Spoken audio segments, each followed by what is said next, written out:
What's up guys, Starlink here, and today we're going to take a look at A Hat in Time.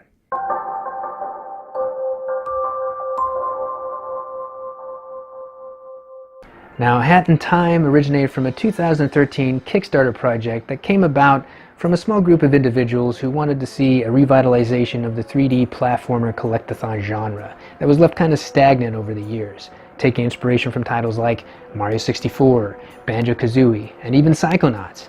Now keep in mind, this came around a time before we knew anything about Playtonic Games and their title Yooka-Laylee.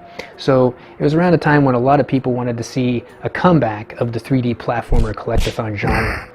But anyways, A Hat in Time succeeded and surpassed its original funding goal and came up just shy of $300,000. And a little over 4 years later, under the publishing license of Humble Bundle, released on October of 2017. Just hot on the heels of another highly successful 3D platformer involving hats. So it's understandable if this one actually flew under your radar.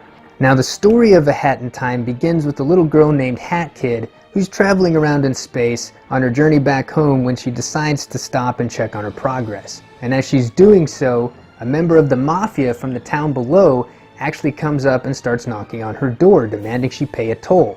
And when Hat Kid shuts the door in refusal, he literally uses his fist and slams through her ship Superman style, creating a vacuum, not only sucking her, but her timepieces, which act as her ship's fuel source, out the window and scattering them across the planet below. In begins your journey of exploring these various levels, interacting with characters, and collecting these timepieces to power your ship and get back home. Now the world is comprised of 4 main levels, with your ship acting as your hub level. And within each level are various acts to complete to obtain each timepiece. Think along the lines of your standard 3D Mario platformer, and you're on the right track. An example of some of the worlds you'll come across is Mafia Town, which takes heavy inspiration from Mario Sunshine in my opinion, and a movie studio which is full of a bunch of owls and penguins who are competing for the next best film, and my personal favorite, the Subcon Forest, which is comprised of a bunch of wandering spirits, with one in particular named the Snatcher, who forces you to do his bidding basically. One character you'll come across very early in the game is another little kid who's appropriately named Mustache Girl, and she basically acts as your rival in this game, and without spoiling too much, wants to use the timepieces for her own personal gain. And Hat Kid, understanding the consequences of manipulating time, doesn't want to see that happen. Now, while we're on the topic of characters, it should be mentioned that both the dialogue and the voice acting in this game is fantastic, with one character in particular standing out for me the most, that being the Snatcher. By far my favorite character in the game, just with his humorous dialogue and fantastic voice acting. I think he was voiced by Youngtown. Seriously, this guy deserves a medal for his performance because he nailed it.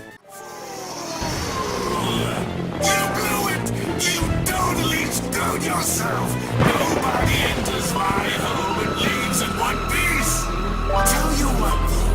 Hang on a minute. You get to live. That's right. Aren't you lucky? Now the boss fights in this game took me completely off guard. I was blown away by their presentation. And I don't want to spoil this section too much for you guys, because you really should experience this part for yourself, but just go in knowing that each boss fight is a battle of epic proportions, and it really gets your heart racing.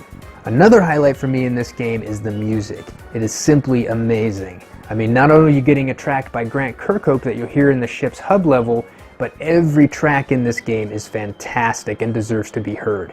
Seriously, if you're thinking of picking up A Hat in Time, pick up the soundtrack along with it. Your ears will thank you later.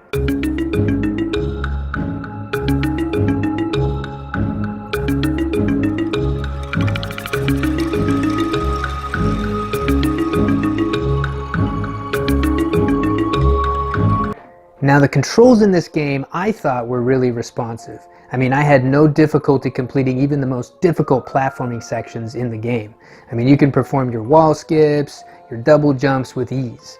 And if you've come in from playing any 3D Mario platformer in the past, you'll feel right at home right here. Now as you explore these levels, you'll come across these areas known as time rifts, which usually act as a challenge that tests your speedrunning and your platforming skills to collect a timepiece at the end. Again, getting heavy Mario Sunshine vibes from this one. Also through these time rifts, you'll sometimes come across these collectible pictures that when put together kind of give you a little background on each of the characters of the world and what they were doing before you arrived there. Not a needed feature, but an interesting nonetheless, and might make you sympathize for some of these characters. Now throughout your travels in the game, you'll come across these Various yarn balls, which are usually hidden in chests or strewn throughout the level, and when you collect enough of the same type of yarn ball, it allows you to make a new hat. For example, there's a speedrunning hat that allows you to run really fast. There's a witch's hat that allows you to throw explosive potions either to damage enemies or break objects. And there's even a mask that allows you to see invisible platforms. You can also collect various badges in the game that'll give your hats supplemental abilities, like using your parasol as a hookshot, or even turning your speedrunning hat instead where you're running, you're using a scooter. Now you find badges in this game either hidden throughout levels or by purchasing them using pawns, which is this game's form of currency. And you can purchase them from this really creepy vendor dude who looks like he spawned from your nightmares. I mean, seriously, this guy's creepy. Welcome, young one. Please make a purchase at my humble stall. Some other items that you'll come across are Rift tokens and relics, with Rift tokens being used on a slot machine that can be found on your ship for customization options like changing the color of your outfit to changing the appearance of your various hats. With relics, when you find and complete a set, these items can be displayed on your ship and act as trophies, and it can be kind of humorous to listen to Hat Kid's description of each item because being from another world herself, these things are completely alien to her. Now I know some people may complain about the graphical style not being their cup of tea, but I'm not one of those people. I mean, between the cast of charming characters and the great gameplay, this is a fantastic title that shouldn't be missed based solely on the graphics. Now there's not very many negative things I have to say about this game. I mean, you'll have your frame rate hiccups here and your graphical glitches there, but there wasn't really anything that broke from my enjoyment of the game. I mean, probably the only negative thing I have to say about it is that the game itself is a little on the short side, being only 4 main levels, but that's not really a negative for me because it puts it firmly up there in that short but sweet category, which means you're more likely to come back and play it again. I'm giving A Hat in Time my final score rating of 8 magical hats out of 10. Seriously, if you have any love for 3D platformers, this is a title that should not be missed. I cannot wait to see what the folks over at Gears for Breakfast can cook up next. Tasty. Num num num. But anyways guys, if you liked this video, go ahead and give it a thumbs up. If you didn't, give a thumbs down. Tell me your thoughts down in the comments below. And as always, I'll see you next time.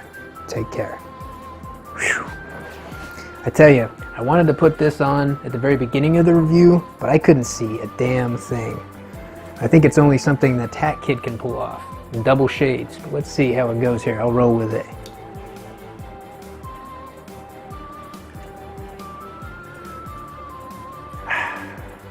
What do you guys think?